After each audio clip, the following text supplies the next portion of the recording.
বন্ধুরা, তোমরা কেমন আছো? আশা করছি ভালোই আছো।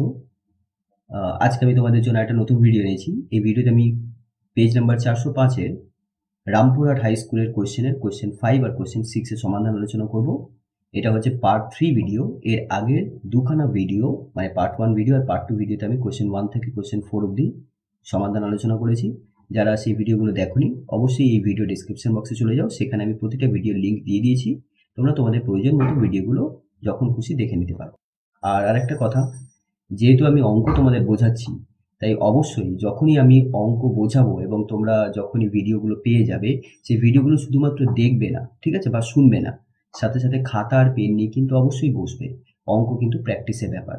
খাতায় তোমাদের কিন্তু করতে হবে, যতক্ষণ না করবে ততক্ষণ অঙ্কের যে ভুল, যে সিলি মিস্টেক্সগুলো হতে থাকে সেই জিনিসগুলো কিন্তু আর হবে না যদি তোমরা প্র্যাকটিস করো।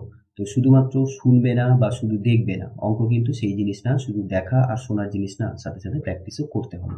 তো অবশ্যই এখন আমি অঙ্ক করাচ্ছি, আর অবশ্যই তোমরা খাতা আর পেন নিয়ে বসে পড়ো।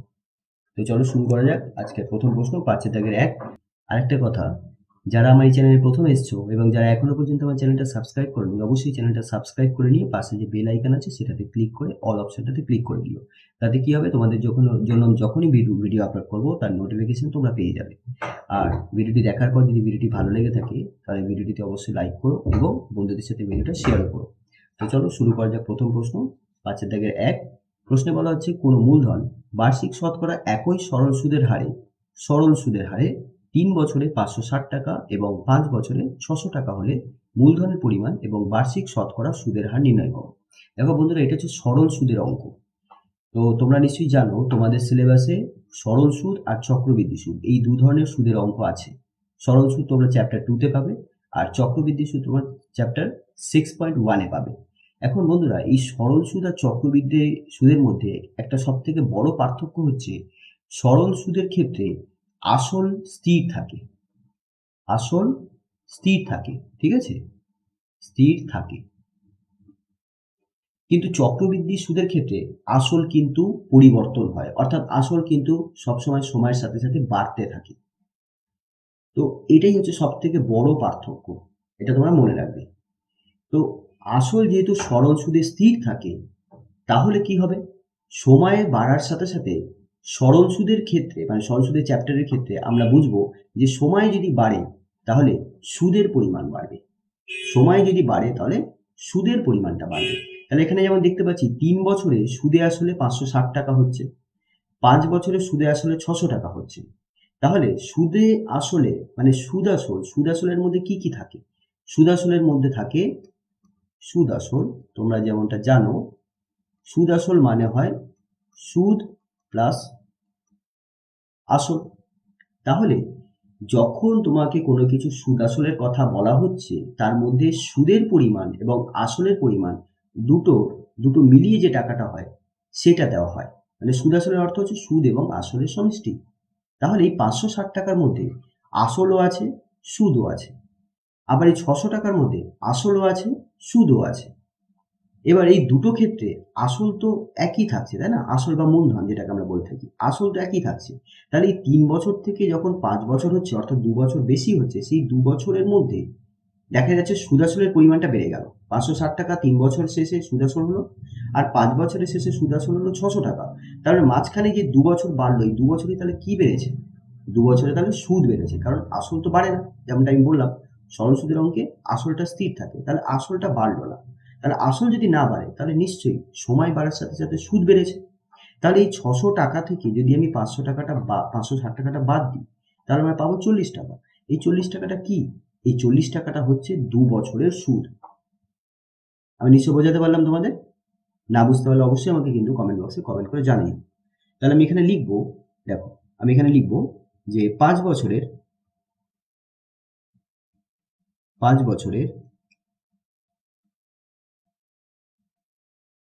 সুদ আসল এখানে কত দিয়েছে? 600 টাকা। এটা লিখলাম, ঠিক আছে? এবার 5 বছরের সুদ আসল 600 টাকা। এই 5 বছরের সুদ আসলকে, আচ্ছা এটাকে আমি একটু আরেকবার এইভাবে লিখি। 5 বছরের সুদ আসল মানে আমরা কিভাবে লিখতে পারি? আমরা লিখতে পারি যে আসল প্লাস 5 বছরের সুদ, তাই তো? 5 বছরের সুদ আসলের অর্থ হচ্ছে আসল হবে আর 5 বছরের সুদ হবে, তাহলে সেই পরিমাণটাই হচ্ছে 600 টাকা। 600 টাকা। একইভাবে লিখব 3 বছরের সুদ আসল। তো 3 বছরের সুদ আসল মানে আসল হবে আর 3 বছরের সুদ হবে, আর সেই পরিমাণটাই দিয়েছে 560 টাকা। তো বন্ধুরা, এখন যদি আমরা বিয়োগ করি, ঠিক আছে, যদি বিয়োগ করি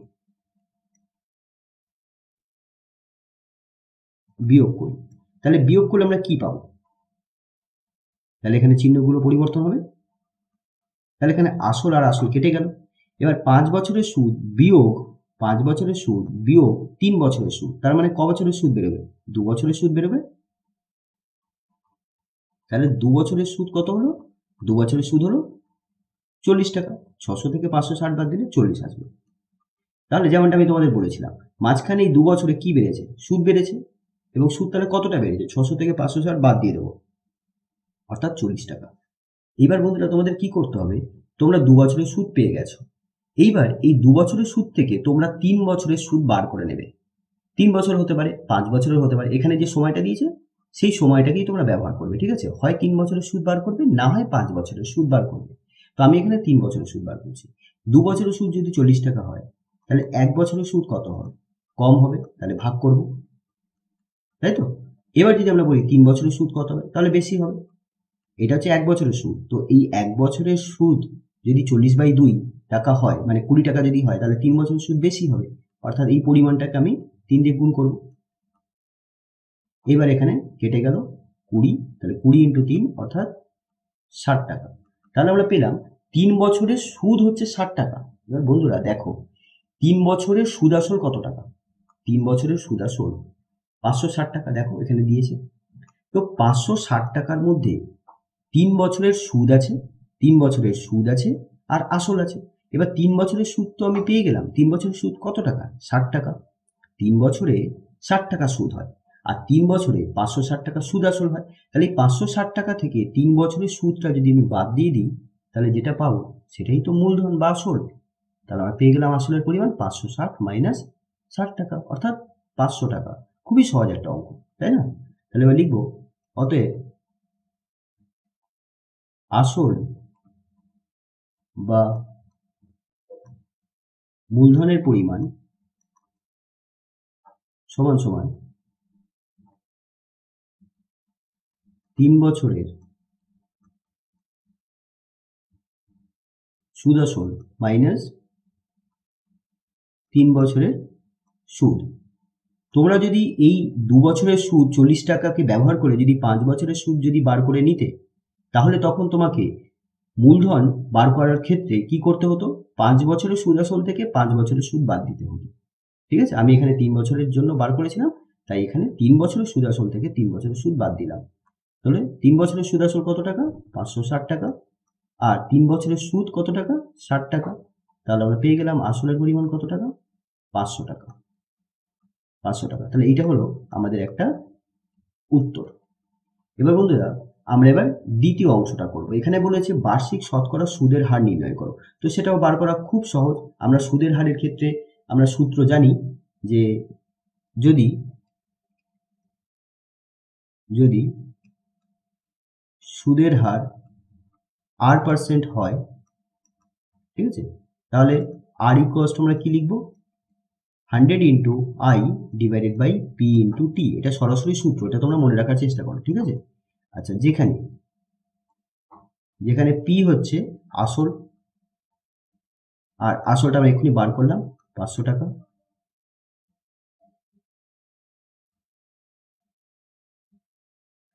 টিটা হচ্ছে এখানে আমি 3 বছর ব্যবহার করছি, ঠিক আছে, সময়।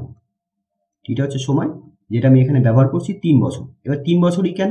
তার কারণ আমরা এখানে 3 বছরের সুদ বার করলাম, তাই না? 3 বছরের সুদ বার করলাম। তাহলে যখন আমি সময়টা 3 ব্যবহার করব, তখন সুদটাও আমি 3 বছরের লিখব। তোমরা যদি 5 বছরের বার করতে, তাহলে এখানে সময়টা 5 লিখতে। তো আমি এখানে 3 বছর লিখেছি, কারণ আমার 3 বছরের সুদটা জানা আছে। এবার I ইকুয়ালস টু লিখব 3 বছরের সুদ, ঠিক আছে? এবার আমরা এখানে মানগুলো বসিয়ে দিই, দেখো খুব সহজেই পেয়ে যাব। তাহলে এটা উত্তর পার্সেন্টেজ আসবে। তাহলে 100 ইন্টু আই এর মান হচ্ছে 3 বছরের সুদ, এখানে আমি লিখিনি কত টাকা, 3 বছরের সুদ হচ্ছে 60 টাকা। তাহলে এখানে লিখবো 60 ডিভাইডেড পি অর্থাৎ আসলের পরিমাণ 500 টাকা ইন্টু টি অর্থাৎ 3 বছর। তাহলে এখানে দুটো জিরো ক্যান্সেল হয়ে গেল, এখানে 3 20 আর এখানে 5 4 20, অর্থাৎ আমরা কি পেলাম, আর এর মান হচ্ছে 4%। তাহলে এটা হচ্ছে আর একটা উত্তর। আর পরীক্ষায় অবশ্যই তোমরা এক্সাম পেপারে কিন্তু উত্তর কিন্তু ভাষাতে লিখবে, মানে এইরকম যে প্রশ্নে বলা হচ্ছে যে মূলধনের পরিমাণ এবং বার্ষিক শতকরা সুদের হার নির্ণয় করো, তো তোমরা অবশ্যই উত্তরে এইভাবে লিখবে যে নির্ণেয় মূলধনের পরিমাণ 500 টাকা এবং বার্ষিক শতকরা সুদের হার 4%, এটা অবশ্যই লিখবে কিন্তু, ঠিক আছে। কারণ যারা খাতা দেখে, যে সমস্ত টিচাররা খাতা দেখে সবসময় তারা কিন্তু এই ভিতরের অঙ্কর যে পদ্ধতি সেটা কিন্তু সবসময় দেখে না, তারা আবার অনেক সময় কি করে উত্তরটা শুধু দেখে নেয়, দেখে নিয়ে রাইট দিয়ে দেয়, ঠিক আছে। তো উত্তরটা কিন্তু চোখে পড়তে হবে, টিচারের চোখে যেন পড়ে উত্তরটা তোমরা লিখেছো, সেটা যেন হাইলাইট হয়, তো সেই চেষ্টাটাই কিন্তু তোমরা করবে, ঠিক আছে। তো ভিতরে ছোটখাটো একটু যদি ভুল হয়েও থাকে তাহলে হয়তো দেখা গেল তুমি সেই ভুলের জন্য তোমার নাম্বার কোনো কিছু কাটা গেল না, যদি তোমরা ভুল করবে না, কিন্তু হয়েও থাকে এমন যে তোমার ভিতরে কোনো সিলি মিস্টেক হয়ে গেল, কিন্তু দেখা যাচ্ছে সেই সিলি মিস্টেকের জন্য তুমি নাম্বার পেয়ে গেলে, নাম্বারটা তোমাকে কাটলো না, কেন? কারণ তুমি উত্তরটা লিখেছো। আর যে টিচার খাতা দেখেছে উনি হয়তো উত্তরটাই শুধু দেখেছে, ভিতরের পদ্ধতিটা দেখেনি, ঠিক আছে। ওই জন্য সবসময় তোমরা কিন্তু উত্তর লেখার চেষ্টা করবে।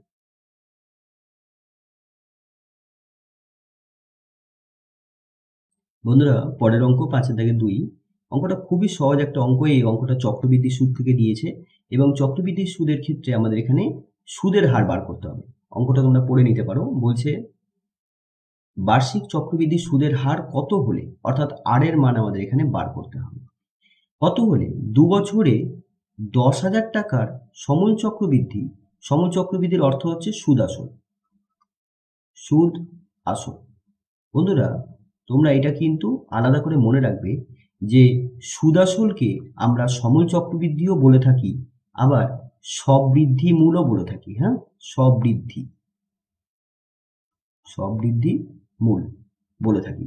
তো সুদ আসলকে আমরা তাহলে কি বললাম, সবৃদ্ধি মূল, সময় চক্রবৃদ্ধি, সবই হচ্ছে সুদ আসল, আর কিছুই না। তো এখানে সুদ আসলের পরিমাণ দিয়ে দিয়েছে, সুদ আসলকে আমরা এ দ্বারা চিহ্নিত করি, এ, তাহলে এর মানটা দিয়ে দিয়েছি 11664। এখানে হচ্ছে আসল হচ্ছে 10,000 টাকা, আসলকে আমরা পি দ্বারা চিহ্নিত করি, তাহলে পি এর মান 10,000 টাকা, এর মান 11664 টাকা, আর এখানে আর এর মান আমাদের বার করতে বলেছে যখন সময় অর্থাৎ টি হচ্ছে 2 বছর। তো বন্ধুরা এর আগে আমি এই ধরনের অঙ্ক কিন্তু করিয়েছি এবং সেক্ষেত্রে আমি তোমাদের বলেছি যে একটা শর্টকাট ফর্মুলা আছে চক্রবৃদ্ধি সুদের ক্ষেত্রে, সুদের হার বার করার সরাসরি একটা ফর্মুলা আছে। সেই ফর্মুলাটা কি আমি এখানে লিখে দিচ্ছি, লিখব যে বার্ষিক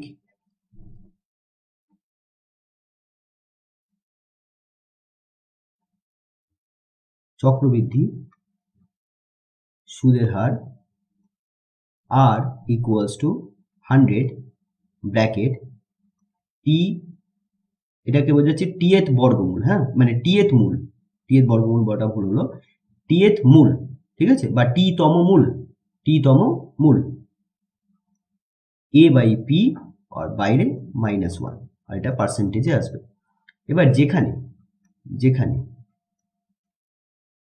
এ হচ্ছে সুদ আসল,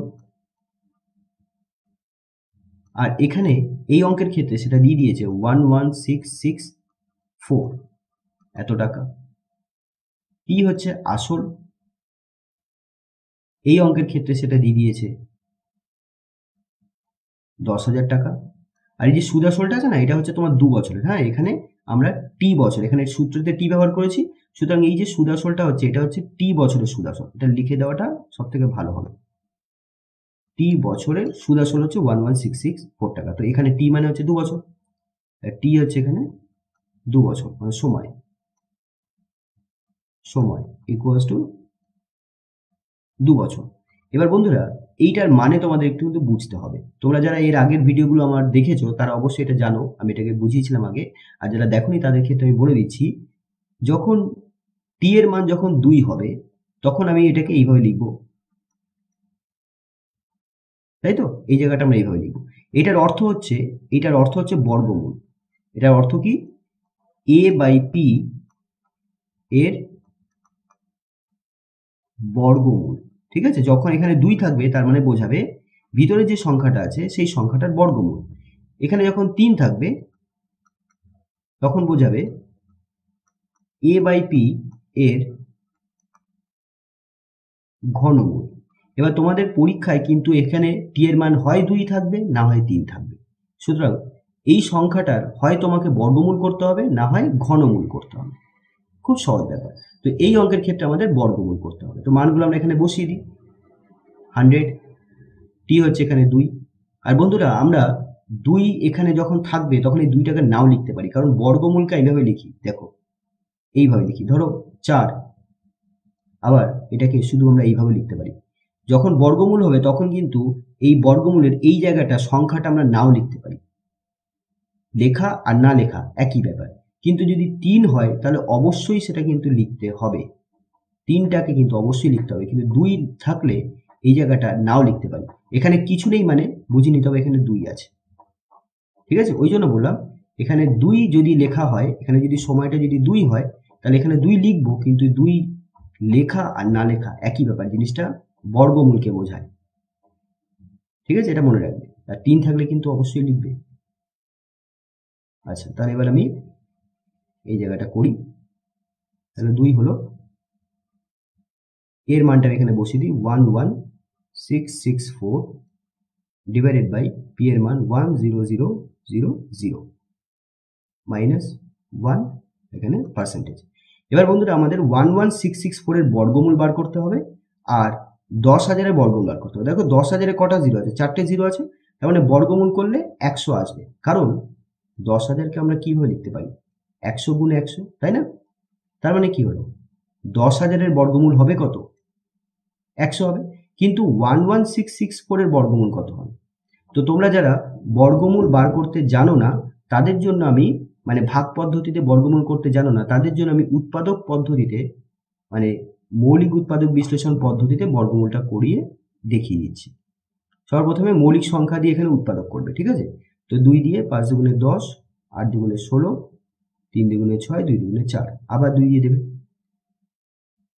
2 দুগুণে 4, 1, 9 দুগুণে 18 আর 16 দুগুণে 32, আবার 2 দিয়ে 1, 4, 5, 8,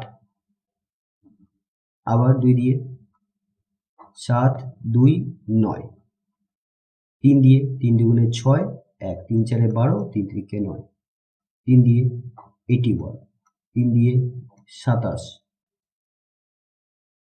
3 দিয়ে 9, 3 দিয়ে 3। তাহলে 11664 এটার আমরা বর্গমূল বার করছি। তাহলে কি কি আসলো? কটা 2 আসলো? 4টে 2 আসলো। আর কটা 3? 1 2 3 4 5 6।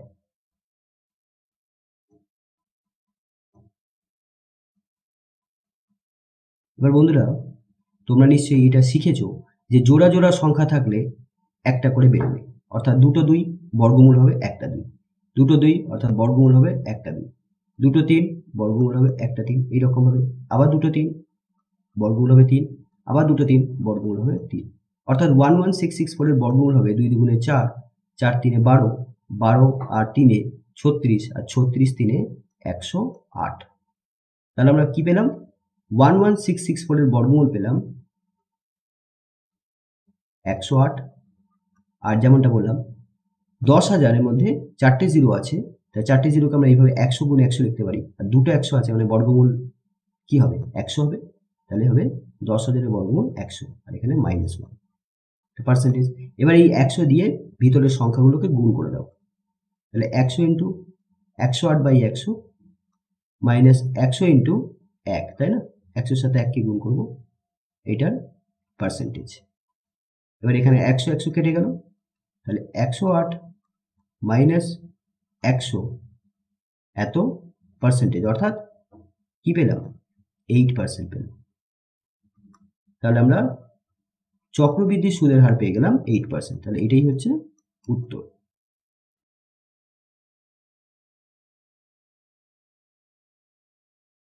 বন্ধুরা, পরের অঙ্ক 5 এর দাগে 3। অঙ্কটা তোমাদের অংশীদারি কারবার থেকে দেওয়া হয়েছে।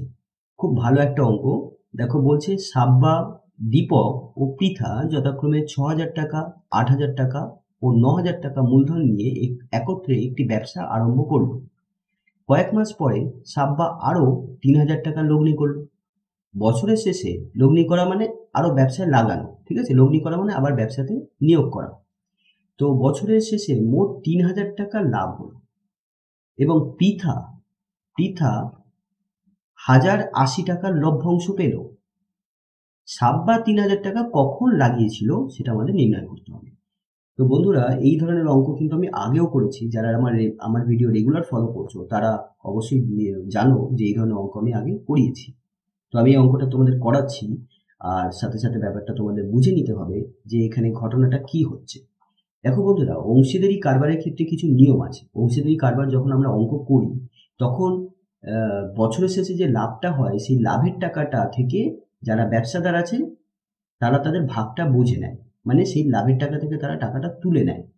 এবং যখন টাকাটা তোলে তারা কিভাবে টাকাটা তোলে, যে যেরকম ভাবে টাকা দেবে তারা লাভের টাকা থেকে সেই রকম ভাবেই টাকা তুলে নেবে। মানে হচ্ছে, ধরো তুমি যেমন ধরে নাও দুই বন্ধু রাম আর আম। তো রাম আর আম, তো এই দুই বন্ধু আছে। এখন রাম কি করছে, ব্যবসাতে 1,000 টাকা লাগিয়েছে আর আম ব্যবসাতে 2,000 টাকা লাগিয়েছে। অর্থাৎ রামের দ্বিগুণ টাকা আম লাগিয়েছে। তাহলে তাদের যে টাকাটা লাগিয়েছে সেটাকে আমরা বলি মূলধন। তো যে মূলধনটা লাগিয়েছে সেই মূলধনের অনুপাতটা তাহলে কত হচ্ছে, 1:2। এই 1:2 এর অর্থ হচ্ছে তারা দুজন মিলে 3 টাকা লাগিয়েছে। 1 আর 2 মিলিয়ে কত হচ্ছে, 3 টাকা। আমি অনুপাত থেকে বলছি, এর মানে এই নয় যে তারা প্রকৃতপক্ষে দুজনে মিলে 3 টাকা লাগিয়েছে। আমরা জানি প্রকৃতপক্ষে দুজনে মিলে 3,000 টাকা লাগিয়েছে, কিন্তু অনুপাতের নিয়মে আমরা বলতে পারি যে তারা 3 টাকা লাগিয়েছে। এবার 3 টাকা যদি লাগিয়ে থাকে তার মধ্যে রাম লাগাবে 1 টাকা, মানে লাগিয়েছে 1 টাকা, আর আম লাগিয়েছে 2 টাকা। অর্থাৎ 3 টাকার মধ্যে 2 টাকা। তাহলে এইভাবে লিখবো। যেমন তুমি পরীক্ষায় 50-এ পেলে 40, তাহলে কিভাবে লেখা হয়, 40/50 হিসেবে লেখা হয় না? তো 50-এর সাপেক্ষে 40 পেয়েছো, এইরকমই। তো 3 টাকা ব্যবসায় মোট লাগানো হয়েছে। তো মোটের উপর আম কত টাকা লাগিয়েছে, 2 টাকা, আর রাম কত লাগিয়েছে, 1 টাকা। এখন যেরকম ভাবে তারা টাকা লাগাবে সেই রকম ভাবেই তারা টাকা তুলে নেবে। অর্থাৎ যখন টাকা তুলবে সেক্ষেত্রে টাকা তুলে নেওয়ার অনুপাতটাও হবে 1:2। অর্থাৎ রাম যদি 1 টাকার লভ্যাংশ পায় তাহলে সেখানে আম 2 টাকার লভ্যাংশ পাবে। কখন, যখন ব্যবসায় যদি মোট 3 টাকা লাভ হয়, 1 আর 2, অর্থাৎ মূলধনের অনুপাতই হয় লভ্যাংশের অনুপাত। তাহলে যদি 3 টাকা লাভ হয় তাহলে তার মধ্যে রাম পাবে 1 টাকা আর আম পাবে 2 টাকা। এটা হচ্ছে সাধারণ নিয়ম, ঠিক আছে? এই নিয়মটা হয়ে থাকে। কিন্তু ঘটনা হচ্ছে আমাদের অঙ্কগুলোকে এমনভাবে পরিবর্তন করে দিতে পারে যেখানে দেখা যাবে মূলধনটাই আমরা সরাসরি লিখতে পারবো না। যেমন এখানে তোমরা দেখতে পাচ্ছ মূলধন হচ্ছে 6,000 টাকা, 8,000 টাকা, 9,000 টাকা, কিন্তু এটাই কিন্তু তাদের প্রকৃতপক্ষে মূলধন না। কেন মূলধন না? কারণ হঠাৎ করে ব্যবসা চলতে চলতে কিছু মাস পর সাব্বা আরো 3,000 টাকা লাগিয়েছে। তার মানে তার মূলধনটা কিছু মাস পর, ধরে নাও সে 5 মাস পর লাগিয়েছে, তো ধরে নাও কথার কথা বলছি 5 মাস পর লাগিয়েছে, তাহলে 5 মাস পর্যন্ত তার 6,000 টাকা ব্যবসাতে মূলধন হিসেবে ছিল। কিন্তু 5 মাসের পরে যেহেতু সে 3,000 টাকা লাগিয়েছে, তাহলে 5 মাসের পর থেকে সাব্বার মূলধন কিন্তু 9,000 টাকা হয়ে যাবে। 6,000 আর 3,000 টাকা, 9,000 টাকা হয়ে যাবে। অর্থাৎ তার ব্যবসায় 9,000 টাকা 5 মাসের পর থেকে থাকলো, কিন্তু 5 মাস পর্যন্ত তার তো ব্যবসায় 6,000 টাকাই নিয়োজিত ছিল। তাহলে এখানে মূলধনটা আমরা কি করব, কিভাবে হিসাবটা করব, অনুপাতটা আমরা কি করে বার করব? আমি কি 6,000:8,000:9,000 করব? তাহলে এটা তো ভুল হয়ে যাচ্ছে, কারণ এই 6,000 টাকা তো সাব্বার সবসময় ছিল না। সাব্বার 5 মাস পর, ধরে নাও কথার কথা বললাম, 5 মাস পর আবার 3,000 টাকা দিচ্ছে। 5 মাসটা কিন্তু উত্তর না, আমি একটা উদাহরণ হিসেবে ধরে নিলাম। 5 মাস পর আবার 3,000 টাকা যদি দেয় তাহলে তার তো 9,000 টাকা হচ্ছে। তাহলে কি অনুপাতের সময় আমি সাব্বার ক্ষেত্রে 9,000 টাকা ব্যবহার করব? কি করব? তাহলে কিছু তো একটা নিয়ম হতে হবে। সেই নিয়মটা আমি তোমাদের এখানে বলছি, সেটা বোঝার চেষ্টা করো। সেটা হচ্ছে এরকম, যে বছরের শেষে যে লাভটা হয়েছে না, সেই লাভটা, এটা তো বছরের শেষে লাভ হয়েছে। তারা তো ধরে নিয়েছিল যে আমি 6,000 টাকা লাগিয়েছি, সাব্বা বলছে আমি 6,000 টাকা লাগিয়েছি, সারা বছরের জন্য লাগিয়েছি। দীপক বলছে আমি 8,000 টাকা লাগিয়েছি, সারা বছরের জন্য লাগিয়েছি। এরকম আর পৃথাও বলছে আমি 9,000 টাকা সারা বছরের জন্য লাগিয়েছি। তাই 3,000 টাকা যখন লাভ হবে, তখন তারা কি করবে, সেই 3,000 টাকা থেকে যে যার ভাগটা বুঝে নেবে। কত অনুপাতে? 6:8:9, 6:8:9 এই অনুপাতে বুঝে নেবে। কিন্তু এটা তখনই হতো যদি কেউ টাকা যদি না লাগাতো, যদি সাব্বা যদি টাকা না লাগাতো তখনই হতো। কিন্তু হঠাৎ করে ব্যবসা চলাকালীন যদি কেউ টাকা ব্যবসাতে লাগায়, অথবা যদি কেউ তুলেও নিতে পারে, এখানে তুলে নেওয়ার ব্যাপারটা হয়নি, কেউ অঙ্ক থেকে এখানে অঙ্কটা পাল্টে দিতে পারতো, বলতে পারতো যে সাব্বা বলতে পারতো যে পৃথা 9,000 টাকা লাগিয়েছে, পৃথা 2,000 টাকা কিছু মাস পর তুলে নিয়েছে, এটা অঙ্কটা বলতেই পারে। তো ব্যবসা চলাকালীন কেউ যদি টাকা তুলে নেয়, অথবা যদি ব্যবসায় কেউ যদি টাকা লাগায়, অতিরিক্ত টাকা যদি লাগায়, তখন কি হবে জানো তো? তখন ব্যবসায় যে লাভটা হয়, সেই লাভটা কিন্তু আর 1 বছরে করলে হবে না। সেই টাকাটা, যে লাভটা তারা 1 বছরে করেছে, সেই 1 বছরের লাভটা তাদেরকে এখন 1 মাসে করতে হবে। আমি কি বোঝাতে পারলাম? যে টাকাটা তারা বছরে লাভ করেছিল, এখন ধরে নিতে হবে এই টাকাটা তারা প্রত্যেক মাসে লাভ করবে। তাহলে বোঝো, এই টাকাটা তারা বছরে লাভ করেছিল, আর সেই জন্য তারা এত টাকা করে লাগিয়েছিল। কিন্তু হঠাৎ করে কেউ এসে ব্যবসায় আবার কি করেছে, অতিরিক্ত টাকা লাগিয়েছে। তাহলে তখন পুরো ব্যবসাটা না আমাদের মাসের হিসাবে করতে হবে, 1 মাসের হিসাবে করতে হবে। তখন পুরো সারা বছরের জন্য হিসাব করলে হবে না, 1 মাসের ভিত্তিতে করতে হবে। তখন আমাদের ধরে নিতে হবে এই যে টাকাটা লাভ হচ্ছে, এই লাভটা তারা প্রত্যেক মাসে করতে চায়। তো যদি প্রত্যেক মাসে যদি লাভটা করতে চায়, তাহলে মূলধনগুলো তারা যেভাবে লাগিয়েছিল, সেই মূলধনটা তাদের প্রত্যেক মাসে লাগাতে হবে। খুব সহজ ব্যাপার। এই টাকাটা বছরের শেষে লাভ করেছিল, তার জন্য তারা এত টাকা করে লাগিয়েছিল। কিন্তু এখন তারা এই টাকাটা যদি প্রত্যেক মাসে লাভ করতে চায়, তাহলে ভাবো, দীপককে তো 8,000 টাকা সে তো 1 বছরের জন্য লাগিয়েছিল, কিন্তু এখন যদি সেই টাকাটা, এই টাকাটা যদি 1 মাসে পেতে চায়, লাভ পেতে চায়, তাহলে তাকে এই টাকাটা 1 বছরের জন্য লাগালে তো হবে না, প্রত্যেক মাসে লাগাতে হবে। তাই এটা কখন করব? যখন ব্যবসা চলতে চলতে হঠাৎ করে কেউ যদি টাকা তুলে নেয়, অথবা হঠাৎ করে কেউ টাকা যদি লাগায়, তখনই কিন্তু আমরা লাভটাকে ধরে নেব যে এই লাভটা 1 মাসে তারা পেতে চায়।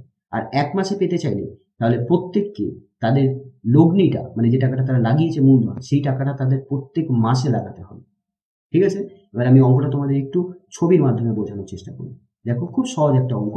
যদি একটু বুঝে নাও না, তোমরা অঙ্কতে যদি কিছু মানে যদি কোনো তথ্য যদি পাল্টেও দেয়, তোমরা কিন্তু খুব সহজে অঙ্কটা করে আসতে পারবে। খুব জটিল অঙ্ক কিছু না, খুব সহজ অঙ্ক, খুবই সহজ অঙ্ক। দেখো, ছবির মাধ্যমে একটু বোঝার চেষ্টা করো। আমি এখানে 3 জনকে ধরে নিচ্ছি। এটা জাস্ট তোমাদের বোঝাচ্ছি ছবির মাধ্যমে। হ্যাঁ, পরীক্ষায় তোমরা মানে আমি যেভাবে করাচ্ছি এভাবে করতেও পারো। হ্যাঁ, ছবিটা তোমরা নিজের আঁকতেও পারো নিজেদের সুবিধার্থে। মানে সাব্বা, দীপক আর পৃথা। এখন কি হচ্ছে, আমি ধরে নিচ্ছি সাব্বা এক্স মাস পর 3,000 টাকা ব্যবসায় লাগিয়েছে। তাহলে সাব্বা প্রথমে কত টাকা লাগিয়েছিল ব্যবসায়? 6,000 টাকা। দীপক কত টাকা? 8,000 টাকা। একবার চেক করে নিই। হ্যাঁ, 8,000 টাকা। আর পৃথা কত টাকা লাগিয়েছিল বছরের শুরুতে? 9,000 টাকা। এবার আমি ধরে নিচ্ছি সাব্বা এক্স মাস পর 3,000 টাকা লাগিয়েছে। এই যে বলেছে না, সাব্বা আরো 3,000 টাকা লাগিয়েছে, এটা আমরা ধরে নিচ্ছি এক্স মাস পর লাগিয়েছে। তো এক্স মাস অতিক্রম হলো, ঠিক আছে? এক্স মাস অতিক্রম হলো। এক্স মাস হওয়ার পর সে কি করছে, আরো 3,000 টাকা লাগিয়েছে। অর্থাৎ এক্স মাস পর্যন্ত প্রত্যেক মাসে এই টাকাটা যদি তারা প্রত্যেক মাসে লাভ করতে চায়, তাহলে সাব্বাকে এই 6,000 টাকা প্রত্যেক মাসে লাগাতে হবে। আর কত মাস সে লাগাবে?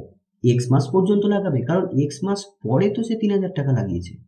তার মানে এক্স মাসে প্রত্যেক মাসে 6,000 টাকা করে যদি লাগায়, তাহলে মোট এক্স মাসে কত টাকা নিয়োগ হবে? 6,000 এক্স। খুব সহজ ব্যাপার। 6,000 টাকা যদি প্রত্যেক মাসে হয়, তাহলে 3 মাসে কত হবে? 6,000 ইন্টু 3, 6,000 টাকা যদি প্রত্যেক মাসে লাগায় তাহলে 4 মাসে কত হবে? 6,000 ইন্টু 4, তাহলে 6,000 টাকা যদি x মাসের প্রত্যেক মাসে লাগায় তাহলে x মাসে মোট কত লাগবে? 6,000 ইন্টু x। খুব সহজ ব্যাপার। তাহলে x মাসে মোট কত টাকা নিয়োজিত হলো? সাব্বা কত টাকা নিয়োজিত করলো? 6,000 x টাকা। এবার বন্ধুরা x মাসের পর সারা বছরে আর কটা মাস বাকি থাকলো? আমি এখান থেকে ধরে নিচ্ছি এইখান থেকে এতটা হচ্ছে 12 মাস, এখান থেকে এতটা হচ্ছে 12 মাস, মানে 1 বছর। এবার তার মধ্যে x মাস হয়ে গেছে, x মাস কেটে গেছে, তাহলে আর ক মাস পড়ে থাকলো? খুব সহজ ব্যাপার। x মাসটা তুমি একটা নিজের মতো মনের মতো ধরে নাও না, 5 মাস ধরে নাও। তাহলে 5 মাস যদি হয়ে যায় তাহলে বাকি আর ক মাস থাকলো? 7 মাস থাকলো। কি করে পেলে? 12 মাইনাস 5 করে, তাই না? তাহলে x মাস হয়েছে, তার মধ্যে 12 মাসের মধ্যে x মাস হয়ে গেছে, তাহলে বাকি আর ক মাস থাকবে? 12 মাইনাস x মাস থাকবে। আর এই সময় মূলধন আরো 3,000 টাকা সে লাগিয়েছে, তাহলে 6,000 টাকা প্রথমে লাগিয়েছিল, x মাস পর এখানে আবার আরো 3,000 টাকা দিচ্ছে, তার মানে তার কত টাকা হচ্ছে? মোট মূলধনটা 9,000 টাকা হচ্ছে। আর এই 9,000 টাকা সে প্রত্যেক মাসে নিয়োজিত করবে, তাই তো? x মাসের পর থেকে প্রত্যেক মাসে তাকে 9,000 টাকা নিয়োজিত করতে হবে। আর এরকম করে সে কত মাস দেবে? 9,000 টাকা কত মাস দেবে? x মাসের পরে যে বাকি যে মাসগুলো পড়ে থাকবে সেই মাসের প্রত্যেক মাসে দেবে। আর সেটা কত মাস? 12 মাইনাস x মাস। তাহলে 12 মাইনাস x মাসে মোট কত টাকা নিয়োজিত হবে? 12 মাইনাস x ইন্টু 9,000। এবার বন্ধুরা তাহলে সাব্বা মোট কত টাকা নিয়োজিত করলো? তাহলে মোট নিয়োজিত করলো 6,000 x plus 9,000 into 12 minus x, তাই তো? আচ্ছা, দীপক কিন্তু কোনো ব্যবসায় কিন্তু হেরফের করেনি, সে কিন্তু টাকা তোলেওনি আর টাকা নিয়োজিতও করেনি। তাহলে যে 8,000 টাকা লাগিয়েছিল তার কিন্তু এই 12 মাসই চলবে। তাহলে 12 মাসে প্রত্যেক মাসে যদি 8,000 টাকা করে নিয়োজিত করে তাহলে দীপকের টাকা কত লাগবে? 12 ইন্টু 8,000। আর পৃথাও ব্যবসায় কোনো হেরফের করেনি, তারও টাকা 12 মাস কিন্তু নিয়োজিত হবে। তাহলে 12 মাসে প্রত্যেক মাসে যদি 9,000 টাকা করে লাগায় তাহলে 12 মাসে অর্থাৎ 1 বছরে মোট কত টাকা নিয়োজিত হবে? 9,000 ইন্টু 12। তাহলে এটা হচ্ছে পৃথার মূলধন 1 বছরের, এটা হচ্ছে দীপকের মূলধন 1 বছরের, আর এটা হচ্ছে সাব্বার মূলধন 1 বছরের। এইবার কি করব আমরা? এই যে মূলধনটা পেয়ে গেলাম, এইবার আমরা অনুপাত বার করব, আর অনুপাত বার করে সেই অনুপাতটাকে ব্যবহার করে আমরা লভ্যাংশটা ভাগ করে নেব। এবং লভ্যাংশটা যখন আমরা বার করব তখন পৃথার লভ্যাংশটাই শুধু বার করব। কেন? কারণ পৃথার লভ্যাংশটা আমি জানি, তাই পৃথার লভ্যাংশটাই বার করব। বার করার পর কি হবে? পৃথার লভ্যাংশটা আমি যখন বার করব সেটা তো এক্স এর আকারে বেরোবে, কোনো সংখ্যা বেরোবে না, তাই না? কারণ এখানে একটা অজানা তথ্য আছে এক্স। তো যখন আমরা বার করব এই অনুপাতটাকে কাজে লাগিয়ে, যখন আমরা মানে এই যখন অনুপাতটা আমরা বার করব, এই অনুপাতকে কাজে লাগিয়ে যখন আমরা পৃথার টাকাটা বার করব সেটা তো এক্স এর আকারেই আসবে, তাই না? কারণ এখানে এক্স আছে, এক্স এর আকারে আসবে। তার মানে ওই এক্স এর মানটা বার করতে গেলে একটা সমীকরণ লাগবে, সমীকরণ। আর সমীকরণ গঠন করতে গেলে একটা জানা মান দরকার, তাই না?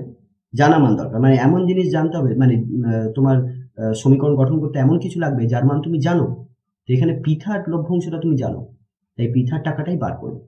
আর পৃথার টাকা বেরিয়ে গেলে সেই টাকার সাথে এই 1,080 টাকাটা সমান সমান করে দিয়ে একটা সমীকরণ তৈরি হবে, এবং সেই সমীকরণটাকে সমাধান করে আমরা এক্স এর মান পেয়ে যাবো।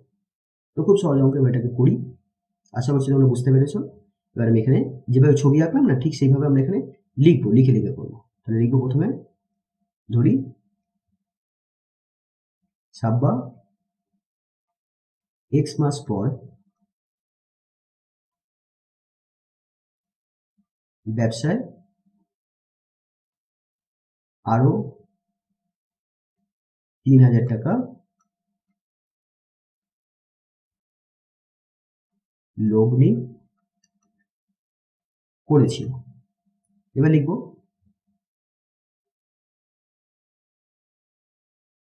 বছরের শেষে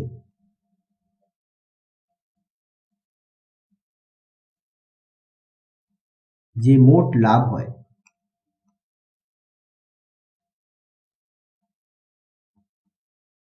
সেই লাভ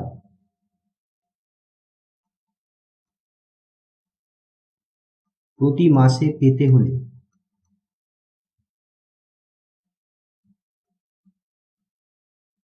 সাব্বাকে 12 মাসে মোট মূলধন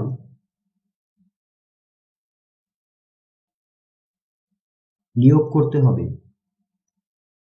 বন্ধুরা, হাতের লেখা একটু খারাপ, আমি যেহেতু পেন ট্যাবে লিখছি, ঠিক আছে, তো এখানে হাতের লেখা অত ভালো হয় না, খাতায় লিখলে ভালো হতো।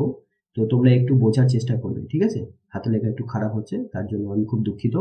তোমরা একটু বোঝার চেষ্টা করো, আমি বলছি, তোমরা সেই শুনে শুনে লেখার চেষ্টা করো।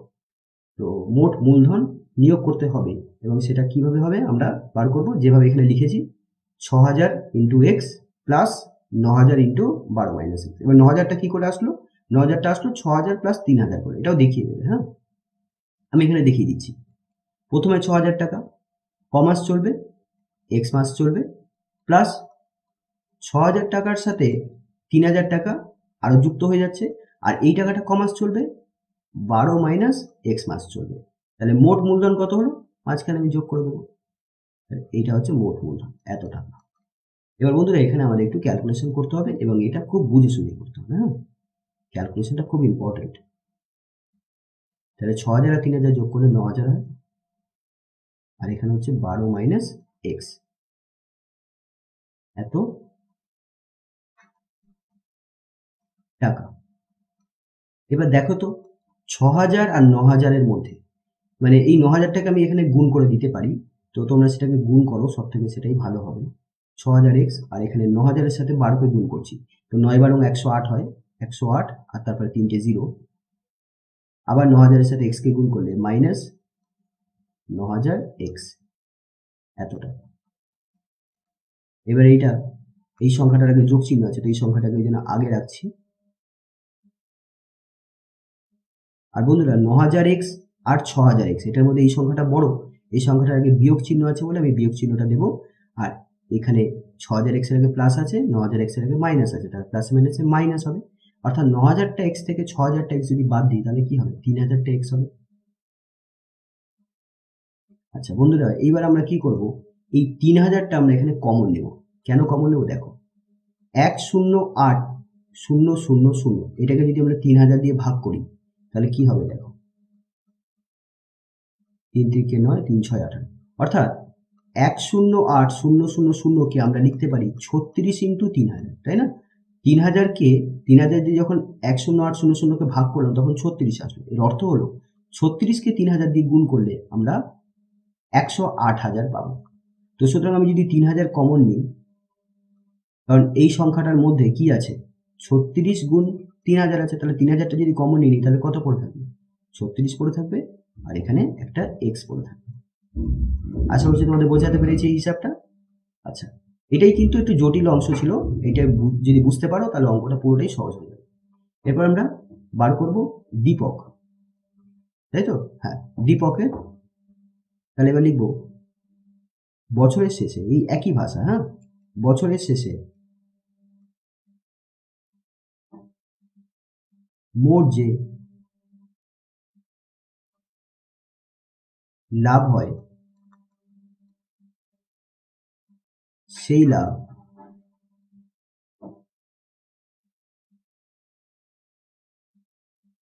প্রতি মাসে পেতে হলে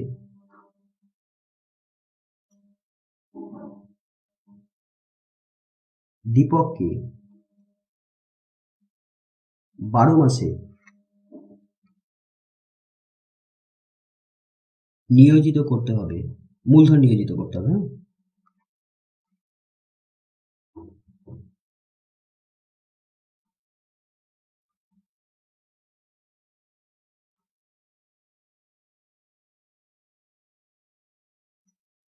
নিয়োজিত করতে হবে, সমান সমান 8,000 টাকা প্রত্যেক মাসে, তাহলে 12 মাসে কত হবে? 8,000 ইন্টু 12, এত টাকা। আচ্ছা, এবার একইভাবে আমরা বার করব, কে আছে, আর একজন কে আছে, পৃথা। তাহলে একই রকম ভাষা লিখব, বছরের শেষে, ঠিক আছে, একই রকম ভাষা চলবে, তোমরা এটা লিখে নেবে। বছরের শেষে মোট যে লাভ হয়, সেই লাভ প্রতি মাসে পেতে হলে সাব্বাকে, সরি, পৃথাকে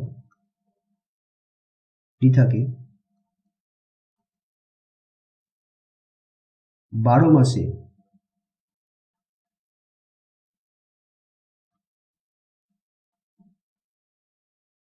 মোট মূলধন